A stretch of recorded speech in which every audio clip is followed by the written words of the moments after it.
à toutes et à tous l'équipe, j'espère que vous allez bien.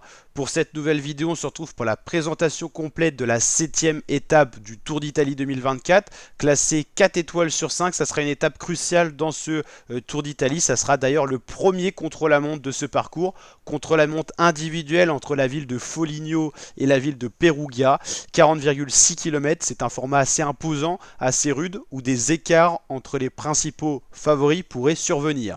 On a un pointage intermédiaire qui sera très précieux à Santa Maria degli Angeli. Précieux parce que ça sera la première référence temps sur un profil plutôt plat qui devrait satisfaire les favoris et les rouleurs. Ensuite, il y aura un deuxième pointage au Ponte Valle Zepi. Ça sera juste avant que ça monte un petit peu. Vous l'avez compris, dans le final, ça monte vu que c'est répertorié en quatrième catégorie. Et donc, le dernier pointage qui sera le pointage d'arrivée sera peut-être un peu différent au niveau des résultats. Vu que le profil sera beaucoup plus vallonné, ça pourrait favoriser les grimpeurs qui auraient perdu un petit peu de temps sur la partie roulante pour revenir un petit peu, même si cette partie montante, vous l'avez compris, sera assez courte. Ça sera à peu près 5-6 km de montée. Pas des pourcentages affolants, mais ça peut permettre à certains coureurs de récupérer du temps sur un profil plus vallonné qu'ils peuvent potentiellement apprécier. Donc on résumera bien sûr cette étape, vous inquiétez pas, le résumé sortira beaucoup plus rapidement que sur celui de l'étape 6 qui est sorti un peu tard. D'ailleurs il est dispo sur la chaîne, donc n'hésitez pas à aller le checker si vous ne l'avez pas vu. On a eu un petit décalage, on n'était pas dispo dans l'après-midi. Vous inquiétez pas, pour les prochaines étapes, les résumés seront disponibles 10, 20, 30 minutes après l'étape, comme cette étape 7. En tout cas, profil intéressant. On va voir les états de forme des favoris pour cette 7e étape. Contre la montre, c'est toujours important.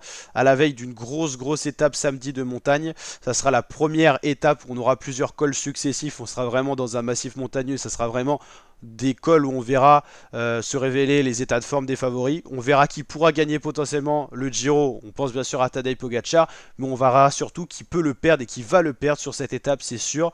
Il y aura des grands perdants. Et l'étape de dimanche avant la journée de repos lundi, ça sera plus plat pour les sprinteurs normalement. Attention, si les équipes de sprinteurs et les sprinteurs sont fatigués, ça peut être une étape de transition pour les baroudeurs. Hop. Et ensuite, il faudra attendre mardi pour voir à nouveau les coureurs du Giro et ça sera en montagne. On aura le temps d'en parler sur la chaîne. On suit ce Giro en intégralité sur la chaîne YouTube.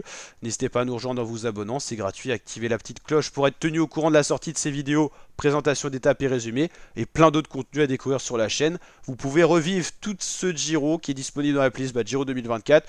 Tous les résumés sont dispo sur la chaîne, toutes les présentations d'étapes. Donc vous pouvez retrouver toute cette première semaine de course qui n'est pas encore terminée. Mais on arrive pas loin de la journée de repos. On aura une vidéo spéciale journée de repos lundi.